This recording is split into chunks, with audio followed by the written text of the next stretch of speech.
Ba za mu taɓa dawo da tallafin man fetur ba, in ji gwamnatin tarayya.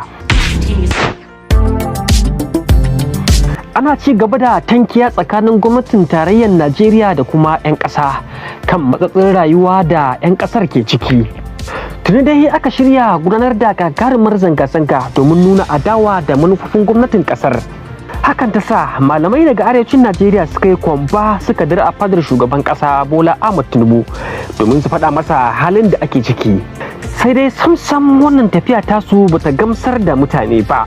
A cewar su babu wata fa'ida da ziyarar ta malaman ta kawo, domin malaman ba su fito sun bayyana wa duniya cewa shugaban kasan ya ce zai yi ɗaya daga cikin bukatun da waɗannan talakawa ke bukata ba.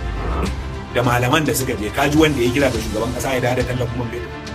Babu. Ni ban ji ba. To me suka je suka yi? Ai ko a rediyo ba su faɗa ba. Da a gaban shi ma ba su faɗa ba. Da a gaban shi sun faɗa ai suka zo za su ce a rediyo mun yi kira gare shi. Ya janye dawo da tallafin man fetur. Yanda dai ma Ashak Kabir da Umbe ke bada labari shugaba ya kusa duka yadda ka sanya tafi shugaban kasa. Ko haka suka yi. Haka muka ji dai yana magana akan lamarin. Na ji yadda ta kaya. Ya hasala sai. To kaga ya kamata su fito su mana bayani dan gaskiya ne lokacin Niger sun je. Na ji kuma suna wannan magana a rediyo. Lokacin Niger da suka je cewa shugaban kasa suka yi kar a kai hari Niger, kada ECOWAS a kai hari Niger. Kuma abin da dama ba a so kenan. To wannan karan ba an kuka je shugaba abin da ya kawo matsalar nan janye tallafin man fetur da kai ne da janye tallafin naira kace naira ta yi kanta kuɗi, naira ba za ta iya yi kanta kuɗi ba dan ba ma kirkira komai. Saboda haka ka dawo da tallafin fetur, ka dawo da tallafin naira a zauna lafiya a ƙasar nan. To amma na ji suna magana wai shugaban ƙasa ya kawo musu kuma abu na uku da ya kamata mu duba ke wai ya kawo musu kwamishinan budget da kwamishinan wane ministan budget da ministan wane ne wai sun musu bayanin matakan da gwamnati ke abin da wato gaskiya abin nan bula ma gwamnatin nan wato wani abin sai kai ta mamaki. Ni dai ban taba tunanin inda muke kallon Tinubu kafin ya zama shugaban kasa, ban taba tunanin ko a mafarki ne tunanin wai yanda Yarabawa bangaren suke da wata irin wayewa na harkar tattalin arzikin kasa da harkar ci gaba, ka gane da harkokin wayewa na komai da komai. Zai iya cewa in ka dauka a ko ina a Najeriya zaka iya cewa Southwest wato kudu maso yamma ta kowane bangare wato masu ilimi. Da haka ake ce masu ilimi tattalin arziki da waye-waye. To amma abin da ya bin mamaki bula ma kalli wannan abin nan ɗin bula ma da aka zo a kai. Kaga na janye tallafin nan bula ba sai an yi tunani ba sai an tsaya an yi duba an in an janye me zai fa duk sun da masana suna iya ganowa bula ma. Ka fahimta? Kamar misali yanzu masanin harkar abin nan abin nan mai ake cewa abin nan harkar gano yanayi haka kamar weather yawa zai gaya maka cewa watakil abin nan wuri da ke waje kaza saboda za a hango cewa ka gane za a yi ruwa sosai wannan damunar. Ka fahimta ana ba wa mutane da ke gari kaza shawara cewa akwai alamun za a yi ruwan da ya kai mita kaza haka da wannan wajen su tashi. Ka fahimta? Ko kuma yanzu ko ba ma masani ba bula ba ka san cewa idan ka zo kai gini a magudanar ruwa ka zo ka toshe ta ka gani ruwan ya rasa hanya wata kin zai yi wa gidan mutane da cikin gida. Ka gane abu to kaga wannan harkar batun janye tallafin ya kamata a ce ba wai abu ne da za a zo a faɗe shi kawai rana ɗaya ba haka ba tare da an yi tunani mai zurfi ba. Kita bari mu shigo da Nasiru akwai wata tambaya da kai wa edita kai da yake kafi shi zama a ƙasa wajen dangi abin nan muna magana ne akan ziyarar da sarakuna da malamai suka kai. Ni dai a ziyarar da suka kai Nasiru ban ji wanda a cikin su ya tashi ya ce wa shugaban kasa ka dawo da tallafin fetur ka dawo da tallafin naira su ne abubuwan da suka ja wannan abu ba ban san ko kai ka ji ba. To assalamu alaikum warahmatullah. Magana gaskiya ba na jin in ma sun faɗa to gaskiya ba su zo sun faɗa ko a masallatai ko kuma a sun yi hira da mai gaskiya ba su faɗa ba. Kuma yawanci irin waɗannan abubuwan an je ai zaka ga bulama abinda mai tsammani za su yi ba shi za su yi ba. Za su je ne kawai da zammar nuna fuskoki ko kuma wataƙila dai su gwada yin iyakacin ƙoƙarinsu wajen ganin dai fita da mutanensu cewa kuma suna ƙoƙari.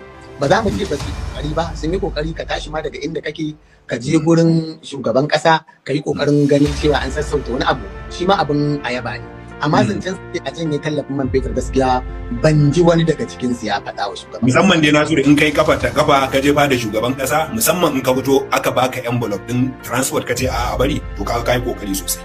ka yi kokari yau kaga duk ba abin nan ba su kaga sarakuna da malamai duka iyayenmu ne amma dai a wannan gabar abin da muke ba da shawara shine a tsaya a wakilci al'umma domin lokaci ne da mutane fa suke a fusace in ka kula bulama za ka ga maganganun da a baya ba a gaya wa malamai yanzu fa ana su har ya wuce ma kuma kaga ba za mu ji daɗi ba haka iyayen malamai ne a cikin malamai muka taso mun yi karatu musamman karatun addini ba wanda zai so a ce ga malami ana jan mutuncin sa kasa amma su kuma nake so su yi kokari su kare mana mutunci domin mutuncin mu ne ni ban ce wai malami dole sai ya ce a yi zanga-zanga ba ko ni ban ce lallai sai an yi zanga-zanga ba amma dai abin da ke maimaitawa shine zanga-zanga halakci a kundin tsarin mulkin da nake yi wa biyayya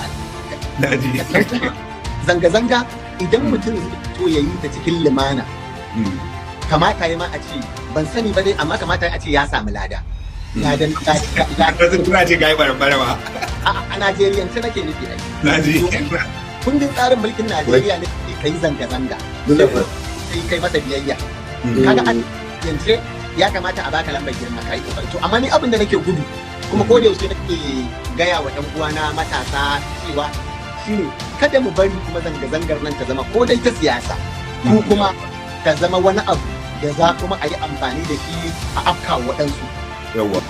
Baya ga wannan tambihi na masana su ma malamai 'yan uwansu wasu daga ciki sun yi tsokaci kan rashin fa'idar wannan ziyara ta takwarorinsu malamai zuwa fadar shugaban kasa. Mun ji an ce wata tawaga ta je ta ga shugaban kasa kuma suna ta gaya wa mutane a yi haƙuri. Yanzu da Allah abinda kuka ɗauko kenan daga wajen shugaban kasa kawai a yi haƙuri. Kuma yanzu kawai shi kenan sai ku je wajen shugaban kasa kawai shi kenan ya ba ku tsare-tsarensa. Mu ne fa muke da kuka. Shugaban kasa ya kamata a gaya masa kawai cikin abubuwa guda 5 ya aiwatar. Ba wani bayani kawai mun zo ne abubuwa guda 5 sun gallabi 'yan kasa ka yi ba tsare-tsaren ka muke da ba bai na mu da tsarinka. Tsarinka ka ai mun gani ya wahalar da mu. A tsarinka ya wahalar da mu. Don me za ka zo ka gaya mana tsarin shugaban kasa? Wani tsari zai gaya mana yanzu? Ba tsarin da za ka zo ka gaya mana. Talakawa suna wahala. Shugaban kasa ko ofis baka shiga ba kace ka cire tallafi ka dawo da shi. Ɗaya kenan da abin da za a gaya masa wallan. Ka cire tallafi ko ofis baka shiga ba ba 'yan majalisar da suka baka baya kai kadai kai wannan mun ganka ka ce subsidy has gone kawai ka juya baya. Akai ba wani Allahu akbar. Ba Allahu akbar da za ka yawa. Wannan shi ya kawo mu ka dawo da shi. Na biyu ka dawo da tallafin wutar lantarki domin al'ummarka su samu sauki wannan shi ya kawo mu. Na uku maganar dala ku san yadda za ku mayar da naira ta zama tana da daraja don abin da za a sayo mana ya sauki tunda dala ake sayan kayan waje ko to a san yadda za a dawo da shi. Na uku kenan wannan shine sakon da muka zo da shi. Na hudu insecurity manoma sun kasa noma a wasu jihohi saboda babu security. Muna son a bar talakawa su yi noma. Wannan abu na hudu ke. Na biyar in kaga dama shine zan baka zabi amma waɗannan tilas ne. Tilas ka yi su. Saboda kana mulki dan ƴan ƙasa ne. Ba wai dan kanka ba. Shugaban ƙasa dan ƴan ƙasa kake mulki. Ba wai dan kanka bane. Na biyar wanda in kaga dama kai shine a bude boda a shigo da abinci. In kuma ba za a yi ba to a wadata manoma da taki kyauta. To duka ma ƙarshen tika-tika tik duk wannan buƙatu da al'umma suke bayyanawa na adawa da tallafin man fetur, tallafin naira da sauransu. Gwamnatin ta fito ta ce ba za ta taɓa dawo da tallafin man fetur ba kamar yadda ministan yaɗa labarai ya shaida wa manema labarai. Maganan kuɗin man fetur ba zai yiwu Najeriya ta ci gaba da biyan shi ba. Lokacin ma da an shekarar zan mulki wato inda ma an ƙara wata guda ma bai ce haka nan babu ma kuɗin ma da za a je a biya man nan ma ya dan baya cikin tsarin budget baya cikin kasafin kuɗi kuma ko yanzu bana da ake ai kaga ba a sa cikin kasafin kuɗi ba to abin da bai cikin kasafi ma in ka maido shi wa zai biya kenan ai kaga akwai dan matsala a wurin abin da ake son a ce shine akwai dama dan wahalhalu da gwamnati ta san cewa an shiga shi yasa take ta daukan wa'annan matakai kuma a ganin gwamnati idan Allah da aka ƙara hakuri za a samu yalwa nan ba da dadewa ba.